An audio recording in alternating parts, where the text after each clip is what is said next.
গরুর গলা ফুলে যাচ্ছে, পেট ফেঁকে যাচ্ছে। সুস্থ হওয়ার পরে খাওয়া দাওয়া করে, তারপরে হুট করে দেখবেন যে পড়ে গেছি। ভালো গরু থুয়ে যাই আর আজের মধ্যে ফোন দিয়ে গরু মারা গেছে। গাইবান্ধা সদর উপজেলার উত্তর গিধারি গ্রামের খামারি জোহান গত এক সপ্তাহের ব্যবধানে তার খামারের 11টি গরুর মধ্যে 7টি আকস্মিক অসুস্থ হয়ে মারা যায়। চোখের সামনে পশুগুলো মারা যাওয়ায় তিনি এখন দিশেহারা। গাভীগুলো হিট স্ট্রোক করেই মারা যায়।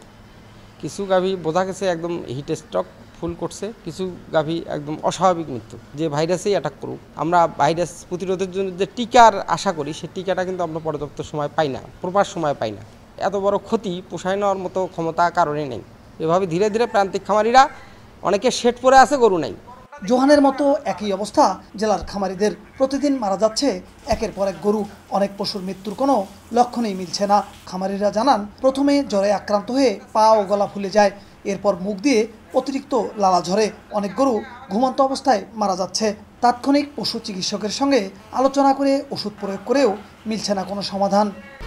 1, 2, 3 ঢাকায় জমি জিতে নিন 100% ক্যাশব্যাক সহ 20 কোটি টাকার পুরস্কার। ভালো গরু থুয়ে যাই আর আজের মধ্যে ফোন দিয়ে গরু মারা গেছে। গরুর গলা ফুলে যাচ্ছে, পেট ফেঁকে যাচ্ছে। এই সমস্যাটাই একটু গরমের কারণে। সুস্থ হওয়ার পরে খাওয়া দাওয়া করে, তারপরে হুট করে দেখবেন যে পড়ে গেছি, পড়ে যায় মারা যায়। তো সরকারের উদ্যোগ নেওয়া দরকার যে পশু ডাক্তার দিয়ে প্রতিটা বাড়িতে ট্রিটমেন্ট করা এবং মাঝে মধ্যে টিকা দেওয়ার, এটা দরকার।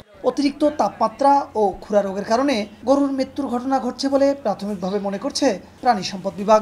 রোগ নির্ণয়ের জন্য আক্রান্ত গরুর নমুনা পরীক্ষার জন্য পাঠানো হয়েছে ঢাকায়। আমাদের ধারণা যে এফএমডির সাথে অন্য কোনো রোগ আবার সংযুক্ত হয়েছে কিনা, যার কারণে মর্টালিটির হারটা আমরা দেখতে পাচ্ছি। হঠাৎ করে বড় বড় গরু 2-1টি মারা যাইতেছে। সপ্তাহখানিক পরে হয়তো আমরা অরিজিনাল যে কারণটা এটা আমরা জানতে পারবো। গাইবান্ধার 7 উপজেলায় গত 1 মাসের ব্যবধানে শতাধিক গরু মারা গেছে। এছাড়া আক্রান্ত হয়েছে আরও 2 শতাধিক। বিপ্লব ইসলাম, সময় সংবাদ, গাইবান্ধা।